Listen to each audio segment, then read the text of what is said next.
Hello children, welcome back to English class. Remember we stopped when we heard a screeching noise in the previous chapter, The Gift of Chappals. This is the part 2, okay? Now children, do you know where the screeching noise came from? It was Lali who was learning violin and she played miserably.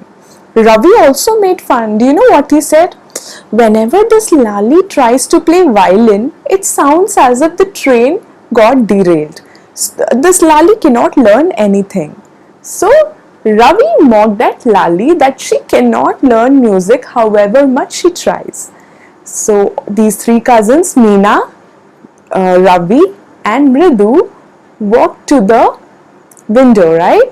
And they crept up and peeped inside.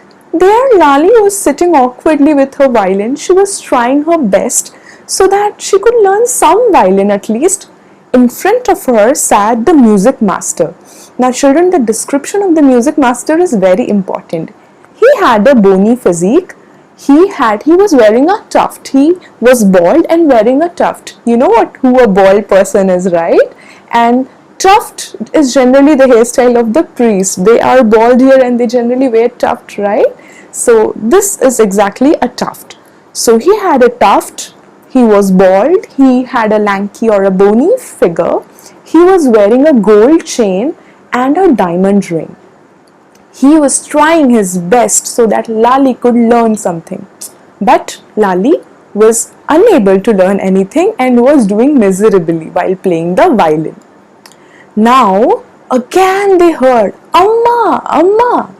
That noise was coming from the gate. Now just wonder who is it again? Now they heard Ravi's mother saying that send that beggar away, send that beggar away. These three cousins again went to the door, right? They went near the gate and said to the beggar, now we cannot give you any more alms, please go away. The beggar said, these ladies of the house were really good with me. I had place for 1 week at least. I could get food from here. But now I have nowhere to go. With a very sad face, he again called Amma, Amma. Amma said from behind, there is nothing left, Ravi. Tell to the beggar to go away, to go away. Please ask him to go away. Now Ravi did not have to repeat because his Amma was loud enough.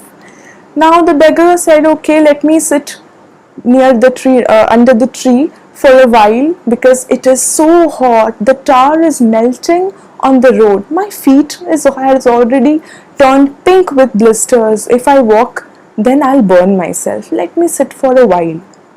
Now Mridu, Ravi and Meena took pity at the beggar. His feet were swollen. Meena said, we should do something. His feet are swollen.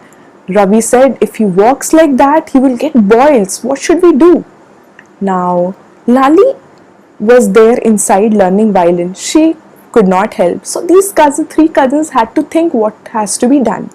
Now, Mridu remembered that she had seen some slippers, right? While entering the house, she saw that slipper again. Whose slippers are these? Whose chappals are these, Ravi? Ravi, without giving a second thought, took those chappals and said, these seems to be the right size.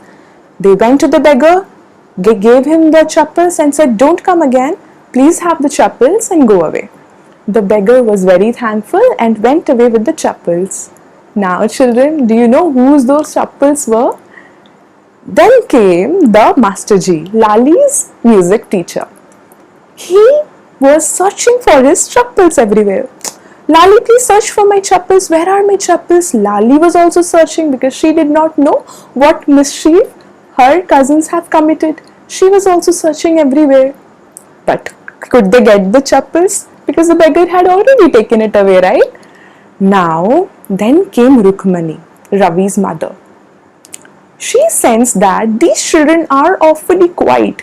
They are curiously quiet. They do not stay quiet for that long. She sensed that they must have done something.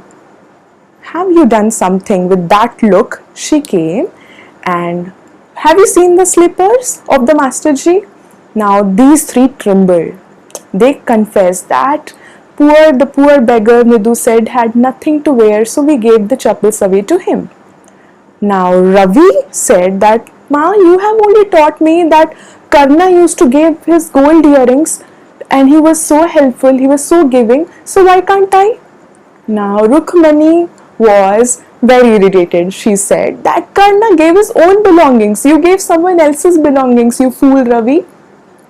Saying so, she rushed inside and got Gopu Mama's sleepers and gave it away to the Masterji, the music master. The music master was secretly very happy. Okay, fine, I have to do with this. He said this trying to not show that he is happy inside, but he was very happy with the sleepers. Wearing those chappals, he walked away. And the entire family had a good laugh that what will Gopu Mama do when he returns back, because his chappals are missing. What will he wear? So children, this is a very interesting episode of how three cousins rather, have fun. So we started off with Mridu rushing inside the house, finding the little kitten. Remember the kitten we did in the part 1 series? So they also found the beggar, they helped the beggar, so they spend an amazing day. So from this you can understand that how innocent are children. They always try to help others. This innocence should be there in everybody of us, right? And this kindness should also be there. So I hope you all enjoyed the lesson, okay? Thank you so much. Have a good day.